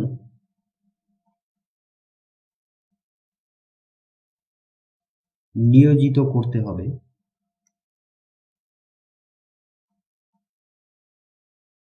কত? প্রত্যেক মাসে 9,000 টাকা করে নিয়োজিত করতে হবে, তাহলে 12 মাস, তাহলে এত টাকা। তোমরা এগুলো গুণ করবে না, ঠিক আছে? যদি গুণ করে দাও তাহলে কিন্তু ক্যালকুলেশন আরো জটিল হয়ে যাবে। তাহলে মূলধনগুলো আমরা পেয়ে গেলাম। এটা হচ্ছে সাব্বার মূলধন, এটা হচ্ছে দীপকের মূলধন, আর এটা হচ্ছে পৃথার মূলধন। এবার আমরা মূলধনের অনুপাত বার করব। লিখব এখন সাব্বা, দীপক ও পৃথার মূলধনের অনুপাত। তাহলে সাব্বার মূলধনটা কত ছিল? 3,000 ইন্টু 36 মাইনাস এক্স, তাহলে সেটাই লিখব is to 8,000 into 12 is to 9,000 into 12। এবার বন্ধুরা এখানে 3টে করে জিরো আছে, এখানেও 3টে জিরো আছে, এখানেও 3টে জিরো আছে, তাহলে ক্যান্সেল হয়ে যাচ্ছে। তাহলে 3 into 36 minus x is to 8 into 12 is to 9 into 12। এবার বন্ধুরা যদি আমরা 3 দিয়ে কাটি, এই সংখ্যাটাকে যদি 3 দিয়ে কাটি মানে ভাগ করি, তাহলে 3 দিয়ে যদি ভাগ করো, এখানে যদি 3 দিয়ে ভাগ করো, এখানে যদি 3 দিয়ে ভাগ করো, তাহলে এই 3 আর 3 কেটে গেল, এখানে 3 আর 4 কেটে গেল, ঠিক আছে? ভাগটা দেখাতে হবে না, যেহেতু অনুপাতের আমরা সরল করছি, তাই না? অনুপাতটাকে আমরা লঘিষ্ঠ করছি, তাহলে এই ভাগটা তোমরা মনে মনে করবে, ভাববে যে হ্যাঁ 3 দিয়ে ভাগ করছি। তাহলে এখানে 3 আছে, তাহলে 3 দিয়ে ভাগ করলে 3টা কেটে যাবে, তাহলে কত থাকবে? 36 মাইনাস এক্স। এখানে 3 দিয়ে ভাগ করলে 3 আর 12 কেটে যায়, তাই না? 3 দিয়ে 12 কাটলে কত হবে? 4 হবে, তাই না? এখানে 4 হবে, 3 দিয়ে যদি 12 কে কাটি তাহলে 4 8 32। এবার এখানে 3 দিয়ে কাটলে 3 4 12, তাহলে 4 9 36। তাহলে আমরা অনুপাত পেয়ে গেলাম। এরপরে কিন্তু আর ছোট হবে না, কারণ এখানে বিয়োগ আছে। তোমরা যদি মনে করো যে না আবার 2 দিয়ে কেটে দেবো, তো 2 দিয়ে কাটাকুটি যাবে না। হ্যাঁ, এটা 36, এটা 36 মাইনাস এক্স আছে, তো এটা হবে না। এবার আমরা অনুপাত পেয়ে গেলাম, এবার আনুপাতিক সমষ্টি বার করব। আনুপাতিক সমষ্টি মানে অনুপাতের সমষ্টি, অনুপাতের যে সংখ্যাগুলো দেখতে পাচ্ছি তার সমষ্টি বার করব। তো আনুপাতিক সমষ্টি equals to 36 minus x plus 32 plus 36। তো 36 আর 36 72 হয়, 72 আর 32 তাহলে কত হবে? 104 হবে। তাহলে 104 মাইনাস এক্স। এইবার তাহলে মোট লভ্যাংশ কত? 104 মাইনাস এক্স। তার মধ্যে পৃথা কত টাকা মূলধন দিয়েছে? 36 টাকা। তাহলে লাভও পাবে 36 টাকা। কত টাকার মধ্যে? এত টাকার মধ্যে। কিন্তু মোট লাভ কত? 3,000 টাকা। তাহলে 3,000 টাকার মধ্যে কত পাবে? তাহলে গুণ করে দেবো। তাহলে এবার লিখবো এখন 3,000 টাকার মধ্যে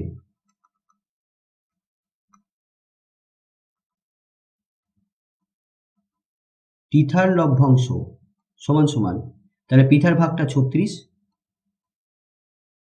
কত টাকার মধ্যে? 104 মাইনাস এক্স টাকার মধ্যে। তাহলে 3,000 টাকার মধ্যে কত টাকা? তাহলে এইটা হলো মোট লাভ পৃথার। হ্যাঁ, পৃথার মোট লভ্যাংশ, এবং এই টাকাটাই প্রশ্নানুযায়ী বলে দিয়েছে 1080 টাকা। সুতরাং পৃথা যে টাকাটা পেল সেটা হচ্ছে এই টাকা, তাহলে এই টাকাটাই 1080 সমান। তাহলে আমরা সমান সমান করে দেবো। তাহলে এবার লিখবো প্রশ্নানুযায়ী বা প্রশ্নানুসারে 36 ইন্টু 3,000 বাই 104 মাইনাস এক্স সমান সমান 1080। এবার বন্ধুরা আমরা এখানে কিন্তু পাশাপাশি কাটতে পারি। হ্যাঁ, পাশাপাশি তখনই কাটবো যখন সংখ্যাগুলো গুণ আকারে থাকবে। এই সংখ্যার সাথে এটাকে কাটতে পারবো না, কিন্তু এই দুটো সংখ্যা উপরে আছে, এই সংখ্যাটা উপরে আছে, আর ইকুয়ালস টু দুধারে আছে, আর এই সংখ্যাগুলোর মধ্যে গুণ আছে, তাহলে আমরা কাটতে পারি। এখানে একটা জিরো, এখানকার একটা জিরো দিয়ে কেটে দাও। এবার 36 3-এ মানে 36 ইন্টু 3 108 হয়, তাহলে এখানে 3 হলো, আর এই 3 দিয়ে আবার 300কে কাটলে 100 হবে। তাহলে উপরে থাকলো 100, নিচে থাকলো 104 মাইনাস এক্স সমান সমান এদিকে সবকিছু কেটে গেল, মানে 1 থাকলো। এবার বন্ধুরা আমরা এখানে কোনাকুনি গুণ করে নেব। এইদিকে হলো 100 আর এদিকে 1 সাথে 104 মাইনাস এক্সকে গুণ করলে এটাই হবে। এক্সটাকে এইদিকে নিয়ে চলে আসবো, 100টাকে এইদিকে নিয়ে চলে যাবো। তো এইদিকে মাইনাস এক্স আছে, এইদিকে চলে আসলে প্লাস হয়ে যাবে। আর 104 এইদিকে আছে, আর এই 100কে এইদিকে নিয়ে চলে আসবো, মাইনাস হয়ে যাবে। অর্থাৎ এক্স ইকুয়ালস টু কি হলো, 4 মাস। তাহলে এটাই হচ্ছে এই প্রশ্নের উত্তর, যে তার মানে কি হলো, সাব্বা 4 মাস পর 3000 টাকা ব্যবসায় লাগিয়েছিল।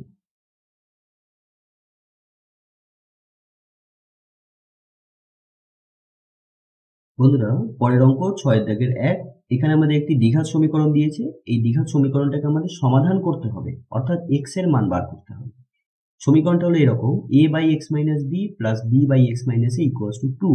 আর এখানে এই যে ব্র্যাকেটের মধ্যে যে অংশটা দিয়েছে দেখছো না, এটা হচ্ছে শর্ত। হ্যাঁ, এখানে এক্স এর মান বি হবে না আর এ হবে না। আচ্ছা বন্ধুরা, এক্স এর মান যদি বি হয় তাহলে কি হবে বলো তো?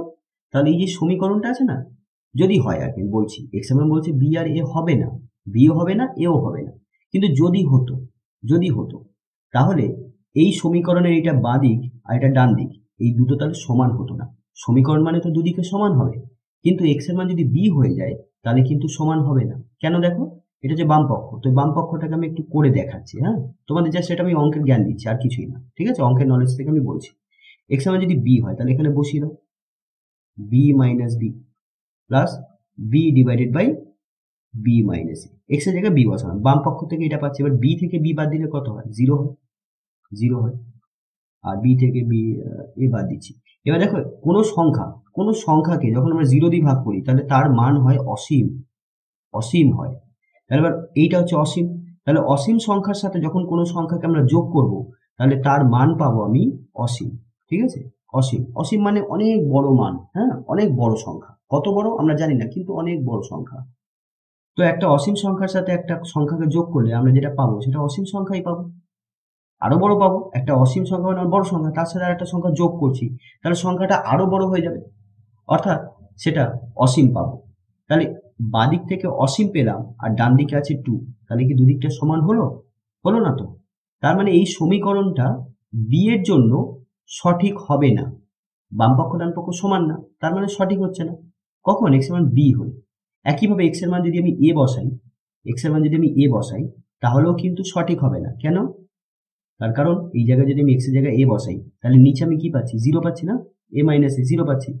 যখনই নিচে 0 হবে তখনই তার মান হয়ে যায় অসীম। তখন তার মানে হচ্ছে বাঁ দিকটা থেকে অসীম পাচ্ছি আর ডান দিকে পাচ্ছি 2, তার মানে দুটো সমান না, তার মানে সমীকরণটা সঠিক না।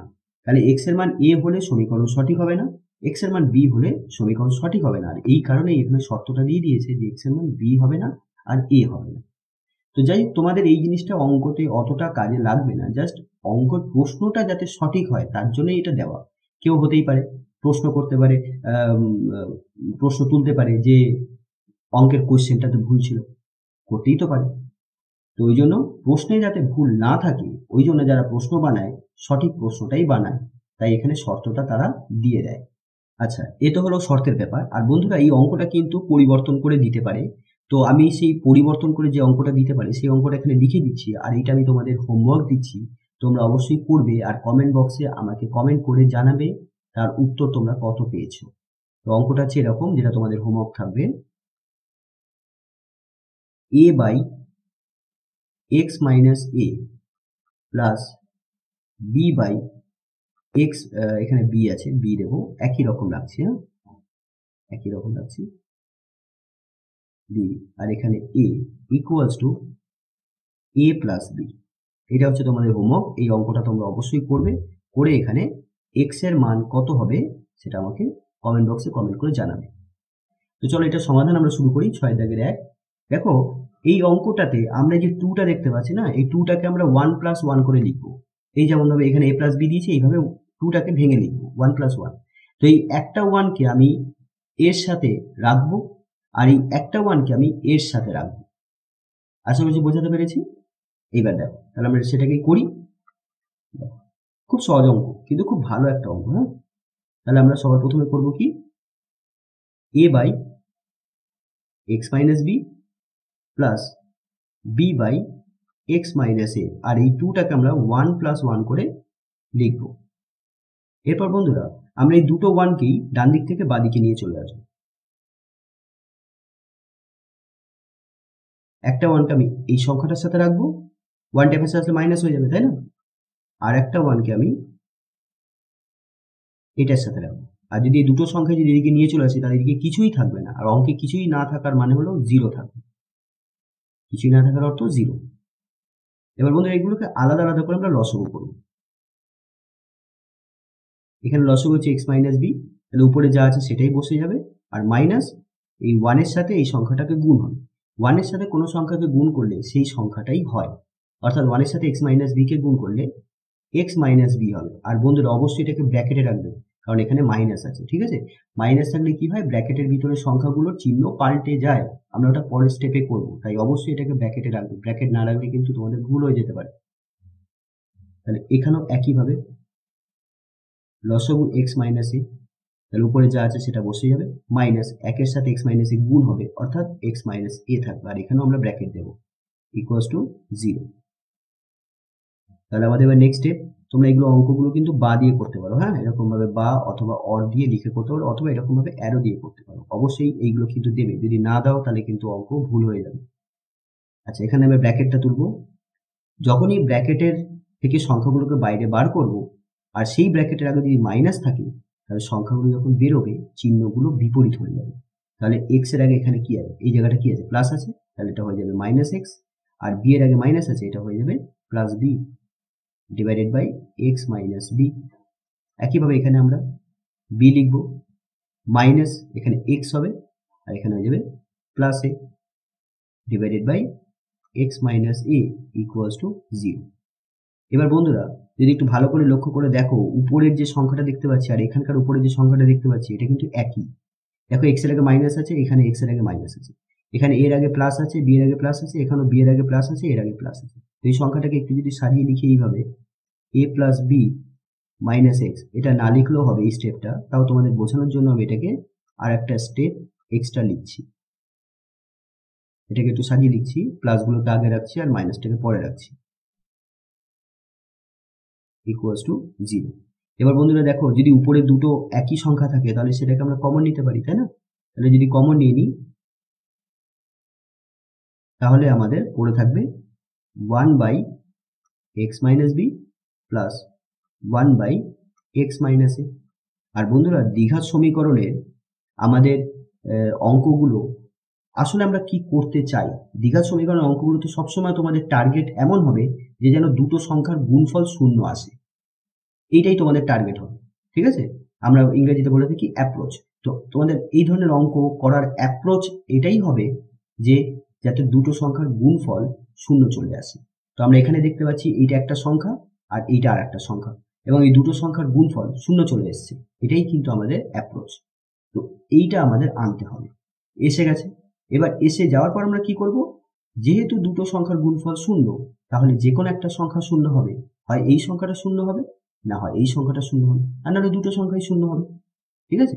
তাই এবার আমরা লিখব, হয় a plus b minus x equals to 0, অথবা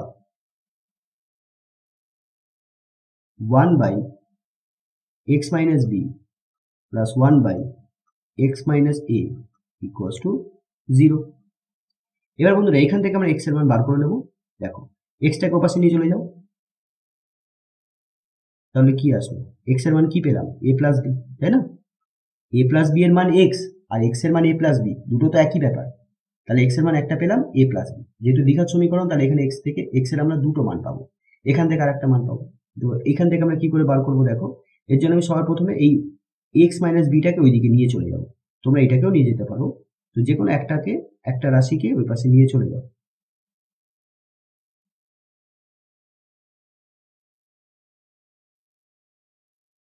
ঠিক আছে? নিয়ে চলে গেলাম, এই রাশিটা যদি চলে যায় তাহলে মাইনাস হয়ে যাবে। এবার আমরা কি করব, এটাকে অনন্য করব, মানে উল্টে দেবো, অথবা কোনাকুনি গুণও করতে পারো তোমরা। এক্স মাইনাস এর সাথে 1 গুণ হবে, তাহলে কি হবে, এক্স মাইনাস এ, আর minus minus x minus b এর সাথে 1 কে গুণ করলে হবে মাইনাস এক্স মাইনাস বি, ঠিক আছে? এইভাবে তোমরা এইভাবেও ভাবতে পারো, অথবা এইভাবেও ভাবতে পারো যে এই সংখ্যাটাকে উল্টে দিলে, তাহলে এই সংখ্যাটাকে উল্টাতে হবে। ঠিক আছে, তাহলে এক্স মাইনাস এ উপরে যাবে আর ওয়ানটা নিচে যাবে, তাহলে কি হবে x minus a by one. আর এখানে এক্স মাইনাস বিটা উপরে যাবে আর ওয়ানটা নিচে যাবে, আর নিচে ওয়ান থাকলে আমরা নাও লিখতে পারি। তাহলে ঘুরে ফিরে তো এই জিনিসটাই তো পেলাম, তাই না? সুতরাং তোমাদের ভাবার ব্যাপারটা হচ্ছে তুমি কিভাবে ভাবছো এটার উপর ডিপেন্ড করছে। তো তোমরা আড়াআড়ি গুণও করতে পারো অথবা এরকম ভাবে ব্যস্ত করতে পারো। এই পদ্ধতিটাকে আমরা বলি ব্যস্ত করা, হ্যাঁ, উল্টে দেওয়া। তোমরা এখানে ব্যস্ত করলাম অথবা আড়াআড়ি গুণ করলাম। এবার দেখো এখান থেকে আমরা ব্র্যাকেট থেকে বাইরে বার করবো সংখ্যাগুলোকে। তো যেহেতু এই ব্র্যাকেটের আগে মাইনাস আছে তাহলে চিহ্ন চেঞ্জ হবে, তাহলে মাইনাস এক্স হবে আর এটা প্লাস বি হয়ে যাবে। এবার এই এক্সটাকে এদিকে নিয়ে চলে আসবো আর এটাকে এদিকে নিয়ে চলে যাবো, কারণ আমি এক্স এর মান বার করছি। তাহলে এক্সটা প্লাস হয়ে যাবে আর এখানে এটা এদিকে চলে আসলে প্লাস হয়ে যাবে আর বিটা এখানে আছে। এবার এক্স আর এক্স অর্থাৎ দুটো এক্স যোগ করলে কত পাবো? দুটো এক্স। পরের স্টেপে এক্সটাকে যদি এদিকে রাখি আর দুইটাকে যদি এদিকে নিয়ে চলে আসি তাহলে এক্স এর মান হবে এ প্লাস বি বাই টু। তাহলে এক্স এর দুটো মান পেলাম, একটা এ প্লাস বি আর একটা এ প্লাস বি বাই টু। অতএব নির্ণেয় সমাধান,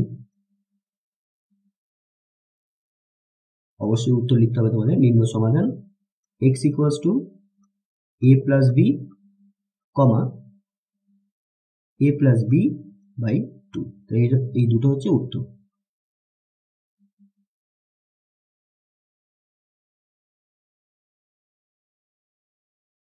বন্ধুরা পরের অঙ্ক 6-2, এই অঙ্কটা তোমাদের দ্বিঘাত সমীকরণ থেকে দেওয়া হয়েছে।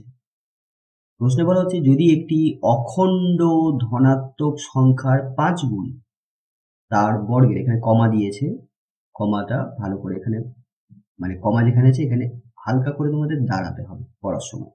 যদি একটি অখণ্ড ধনাত্মক সংখ্যার 5 গুণ তার বর্গের দ্বিগুণ অপেক্ষা 3 কম হয় তবে সংখ্যাটি নির্ণয় করো। দেখো এই ধরনের অঙ্ক করতে গেলে তোমাদের এইটা ভালো করে পড়তে হবে, হ্যাঁ। এই ধরনের অঙ্কগুলো করতে গেলে খুব ভালো করে 3 বার 4 বার 5 বার করে পড়ো। পড়ার পরেই তুমি বুঝতে পারবে যে অঙ্কটাতে কি বলতে চাইছে আর কি চাইছে। কি চাইছে মানে উত্তর হিসেবে তোমার থেকে কি চাইছে আর অঙ্কটাতে কি তথ্য দিয়েছে যার সাহায্যে তুমি সংখ্যাটা নির্ণয় করতে পারবে। আচ্ছা, সেটা তো তোমরা বারবার করে পড়বে, সেটা হলো সেই কথাটা, ঠিক আছে। চলো তোমরা বারবার করে পড়লে, কিন্তু শুধু কি পড়লে হবে? পড়লে হবে না, সাথে সাথে তোমাকে এই অখণ্ড সংখ্যার ব্যাপারেও কিন্তু জানতে হবে। তোমরা কি জানো অখণ্ড সংখ্যা কি? দেখো সব থেকে ছোট অখণ্ড সংখ্যা হলো 0, তারপর অখণ্ড সংখ্যা হয় 1, 1 এর পরবর্তী অখণ্ড সংখ্যা হয় 2, তারপরে হয় 3, তারপর হয় 4, 5, এইভাবে অখণ্ড সংখ্যা চলতেই থাকে। এর মধ্যে 1 থেকে পরের যে অখণ্ড সংখ্যাগুলো আছে এইগুলোকে আমরা বলি ধনাত্মক অখণ্ড সংখ্যা। কি বলি? ধনাত্মক অখণ্ড সংখ্যা। আর এখানে যে শূন্যটা আছে এই শূন্যটা কিন্তু ধনাত্মক অখণ্ড সংখ্যা নয়, ধনাত্মকও না ঋণাত্মকও না। তাহলে শূন্য কি? তাহলে শূন্য হলো নয় ধনাত্মক নয় ঋণাত্মক অখণ্ড সংখ্যা। ঠিক আছে, এটা মাথায় রাখবে।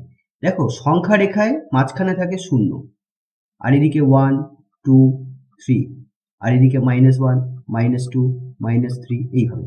তো শূন্যর ডান দিকে যদি আমি সংখ্যা মানে যদি যাই তাহলে যে সংখ্যাগুলো পাই সেগুলোকে আমরা বলি ধনাত্মক সংখ্যা, হ্যাঁ, ধনাত্মক সংখ্যা।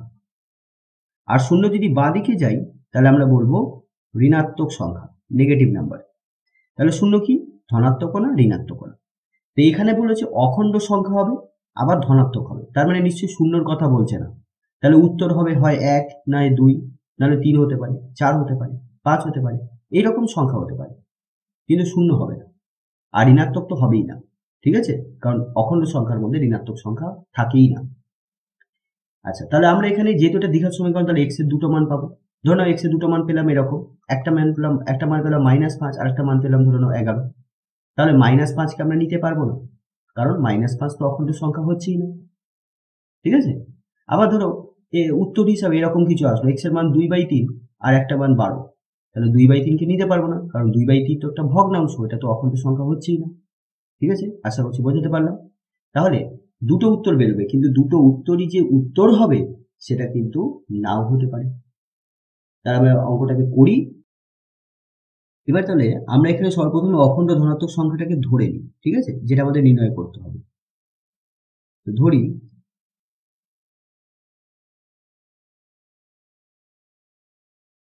ধনাত্মক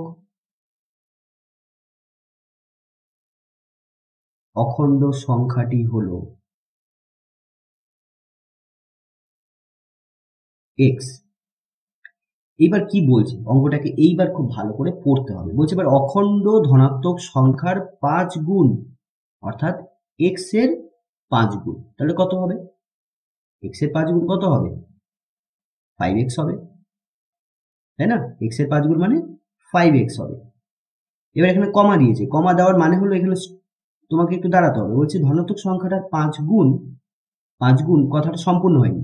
5 গুণ করলে যে সংখ্যাটা হয়, কথাটা সম্পূর্ণ আমি করে দিলাম, যে ধনাত্মক অখণ্ড সংখ্যার 5 গুণ করলে যে সংখ্যাটা হয় সেটা কত? 5x হবে। সেটা সেটা অর্থাৎ ইকুয়ালস টু সেটা তার বর্গের দ্বিগুণ, তার বর্গ মানে সংখ্যাটার বর্গ, তো সংখ্যাটার বর্গ কি করে লিখবো? x স্কয়ার লিখবো। তার বর্গের দ্বিগুণ, বর্গ করব তারপর দ্বিগুণ করব, তো বর্গ করলাম তারপর তার দ্বিগুণ করলাম, অর্থাৎ 2x স্কয়ার। এইটা থেকে 3 কম, থেকে 3 কম মানে এর থেকে 3 বাদ দেবো। অর্থাৎ বলতে চাইছে যে সংখ্যাটার বর্গের দ্বিগুণ থেকে 3 কম করলে যে সংখ্যাটা পাওয়া যাবে সেটাই ওই সংখ্যাটার 5 গুণ। লাইনটা এবার তোমরা ভালো করে পড়ো আর একবার, পড়ে এইটার সাথে মেলানোর চেষ্টা করো। প্রশ্নতে যেটা বলেছে, বলছে ধনাত্মক অখণ্ড সংখ্যার 5 গুণ সংখ্যাটার বর্গের দ্বিগুণ থেকে 3 কম। তাহলে এই সংখ্যাটার 5 গুণটা ওই সংখ্যাটার বর্গের দ্বিগুণ থেকে 3 কম হয়, অর্থাৎ এইটা সমান। এবার আমরা এই দ্বিঘাত সমীকরণটাকে সমাধান করব। তো বন্ধুরা, দ্বিঘাত সমীকরণকে সমাধান করতে গেলে আমরা কি করব? সবার প্রথমে এই 5x-টাকে ওপাশে নিয়ে চলে যাব। ঠিক আছে, আমরা এই সংখ্যাগুলোকে এইদিকে নিয়ে আসতে পারি। তো আমি এটাকে ভাবো যে এইটাকে এইদিকে রাখলাম 2x স্কোয়ার। এটা কেন এইদিকে নিয়ে যাচ্ছি? কারণ এই x স্কোয়ার আছে না, এই x স্কোয়ারের রাশির আগে প্লাস আছে, তো এটা যদি এই পাশে নিয়ে চলে আসে মাইনাস হয়ে যাবে, তো আমি এটা চাইছি এটাকে প্লাসে রাখার। ঠিক আছে, তাই এটাকে এদিকে নিয়ে আসছি, -5x আর তারপর -3। এবার 0 সমান সমান এইটা, আর এইটা সমান সমান 0, একই ব্যাপার। তো এবার নেক্সট স্টেপে আমি এটাকে নেক্সট স্টেপে লিখতে পারি বা এই স্টেপে লিখতে পারি ইকুয়ালস টু 0 লিখবো। 0 এইদিকে লেখা যায় আর এইদিকে লেখা একই ব্যাপার, ঠিক আছে? তো আমরা এটাকে এইদিকে লিখলাম। এবার বন্ধুরা এখানে আমরা কি করব? উৎপাদক বিশ্লেষণ করব। মিডল টার্ম ব্রেক তোমরা নিশ্চয়ই করেছো, ক্লাস 8 11-এ তোমরা অঙ্ক করেছো এরকম। এখানে 3 আছে, এখানে 2 আছে, তাহলে 3 দুগুণে 6। তাহলে 6কে আমরা কিভাবে লিখতে পারি? 3 × 2 করে লিখতে পারি, আবার 6 × 1 করে লিখতে পারি। কিন্তু এই দুটোর মধ্যে কোনটাকে আমরা নেব? আমরা এইটাকে নেব। কেন? কারণ আমাদের বিয়োগ করে 5 নিয়ে আসতে হবে। তাহলে 6 থেকে 1 বাদ দিলে কত হয়? 5 হয়। কিন্তু 3 থেকে 2 বাদ দিলে 1 হয়, কিন্তু আমাদের লাগবে তো 5। তার মানে আমরা এইভাবে নেব। 5-এর জায়গায় কি লিখবো? 6 - 1। তাহলে লিখবো 2x স্কোয়ার মাইনাস এই 5-এর জায়গায় লিখবো 6 - 1। বড়টাকে সবসময় আগে লিখবে, ইকুয়ালস টু 0। তো বন্ধুরা খুব ইজি অঙ্ক, তাই না? খুবই ইজি। তাহলে এখানে এটাকে আমরা করি 2x স্কোয়ার। দেখো ব্র্যাকেটের বাইরে, এই ব্র্যাকেটের বাইরে মাইনাস আছে, এবার ব্র্যাকেট থেকে সংখ্যাগুলো যখন বাইরে বার করবো চিহ্ন পাল্টাবে, তাহলে হয়ে যাবে -6, আর এখানে x এর সাথে গুণ হয়ে যাচ্ছে, আর এখানে আবার 1 আছে, 1 এর সাথে x কে গুণ করলে কি হবে? x হবে, কিন্তু চিহ্নটা দেখুন মাইনাস আছে, তাহলে এটা হয়ে যাবে প্লাস, কারণ বাইরে মাইনাস আছে। তাহলে x - 3 = 0। এবার বন্ধুরা এই দুটো সংখ্যা থেকে কি কমন যাচ্ছে? দেখো তো 2x কমন যাচ্ছে, তাই না? 2x কমন যাচ্ছে কেন? দেখো আমি একটু বুঝিয়ে দিচ্ছি। 2x স্কোয়ার - 6x, 6x মানেই তো 2 × 3x। তাহলে এখানেও 2 আছে, এখানেও 2 আছে, তাহলে 2 কমন নেব। এখানে দুটো x, এখানে একটা x, তাহলে একটা x কমন নেব।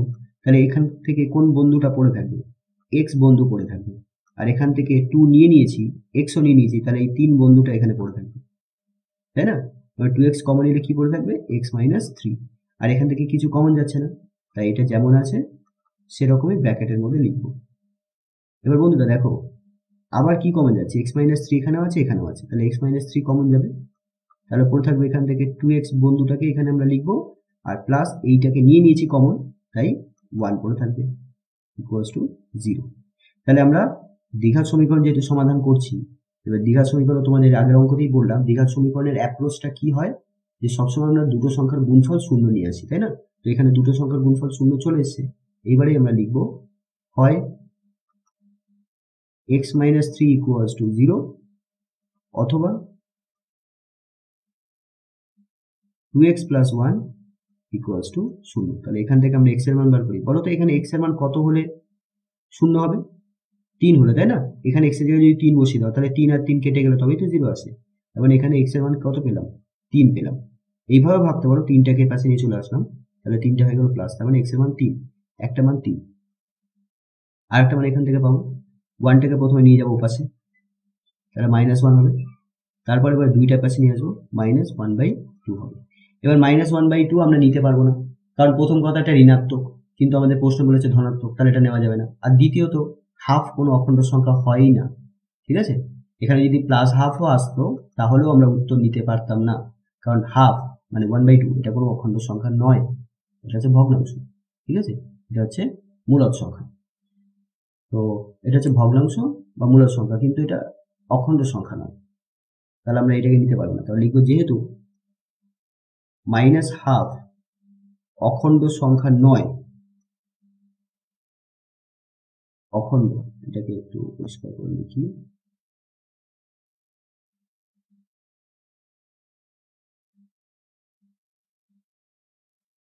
অখণ্ড সংখ্যা নয়, অতএব নির্ণেয় ধনাত্মক অখণ্ড সংখ্যাটি হবে 3। তাহলে এইটাই হচ্ছে এই প্রশ্নের উত্তর।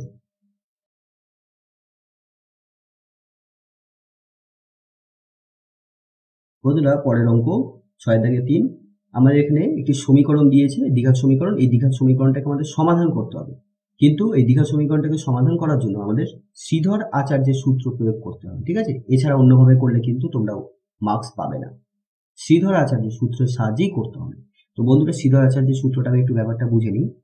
দেখো, যে কোনো দ্বিঘাত সমীকরণকে আগে আমাদের ax² + bx + c equals to 0 এই আকারে প্রকাশ করতে হবে, যেখানে এটা শূন্য নয়, হ্যাঁ, এটা শূন্য নয়। এটা যদি শূন্য হয়ে যায় তাহলে এই রাশিটাই থাকবে না, এই অঙ্ক থেকে এই রাশিটাই থাকবে না, কারণ 0 × x², তাহলে কি হয়?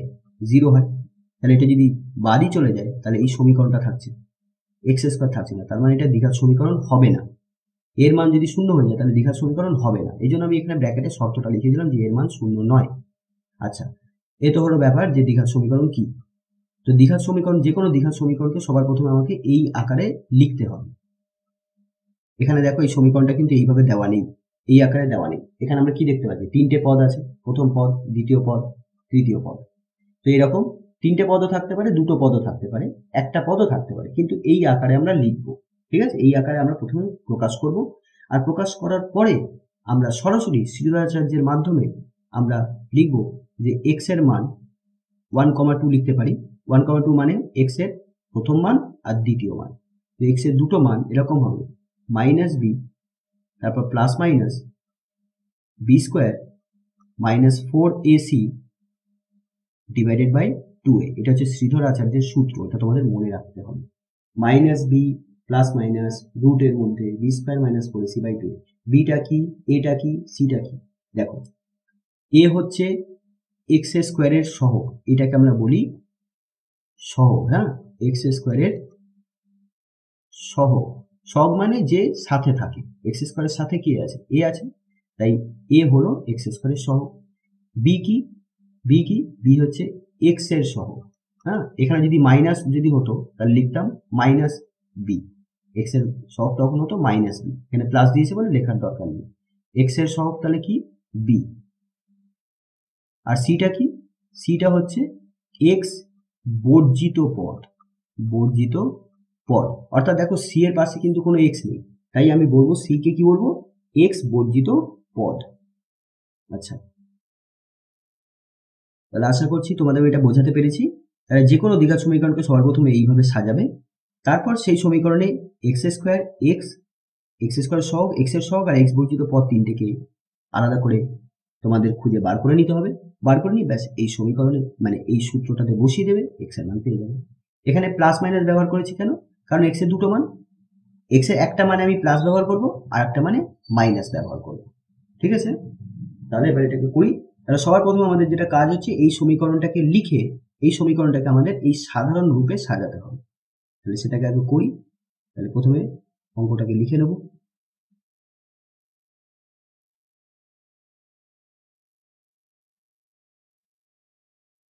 এবার বন্ধুরা এখানে আমরা গুণ করব। হ্যাঁ, 3x এর সাথে একবার 5x কে গুণ করব, তাহলে কত হবে? 3 5 15x স্কোয়ার। আবার 3x এর সাথে 2 কে গুণ করব, তাহলে কত হবে? 3 দুগুণে 6 মানে 6x। এবার দেখো এখানে মাইনাস সংখ্যার সাথে গুণ করছি, হ্যাঁ, তাহলে চিহ্নগুলো বিপরীত হয়ে যাবে। 2 এর সাথে -2 এর সাথে 5x কে গুণ করছি, তাহলে -10x।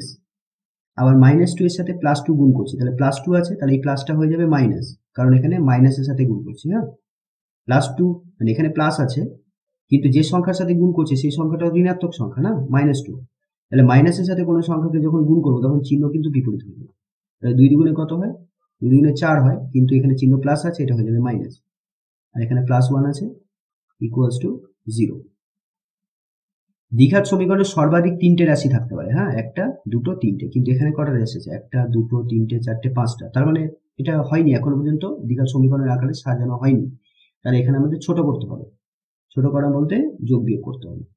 এখানে 6টা এক্স আছে, এখানে 10টা এক্স আছে।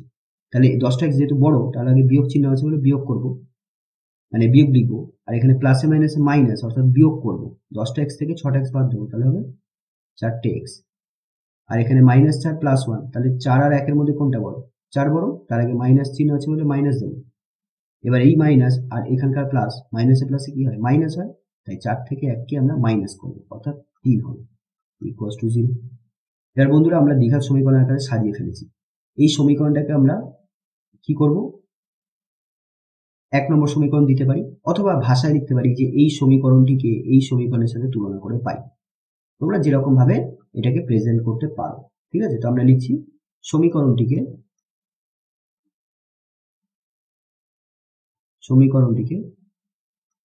ax square plus bx plus c equals to 0 এর সাথে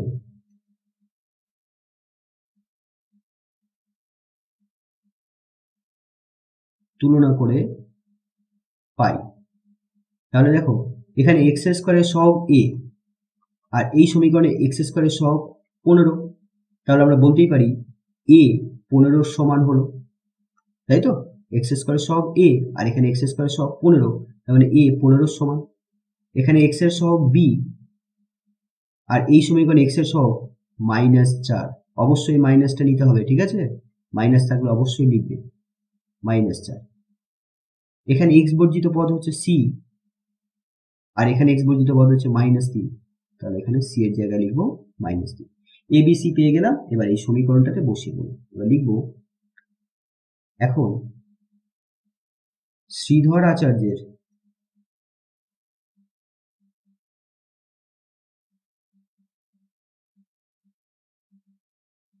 সূত্র অনুযায়ী কি হবে? x কি হবে? 1, 2 equals to -b plus minus root b square minus 4ac divided by 2a। এবার আমরা ABC মানগুলো বসিয়ে দেবো। ঠিক আছে, তাহলে মাইনাস আছে, মাইনাস দিলাম। b এর জায়গায় কত লিখবো? -4। হ্যাঁ, অবশ্যই b এর আগে আরেকটা মাইনাস আছে, শুধু b লিখলাম, তার আগে একটা মাইনাস, এটা দিতে হবে। তারপর প্লাস মাইনাস রুটের ভেতরে আবার b স্কোয়ার আছে, তাহলে b তার স্কোয়ার -4 ইন্টু এখানে 4ac, এগুলো সব গুণ আকারে আছে। হ্যাঁ, তো 4 ইন্টু a মানে 15 ইন্টু c মানে হচ্ছে -3, মাইনাস আছে বলে ব্র্যাকেটে লিখলাম সংখ্যাটাকে, ডিভাইডেড বাই 2 ইন্টু a মানে 15। এখানে লিখে দেবো a b c এর মান বসিয়ে পাই।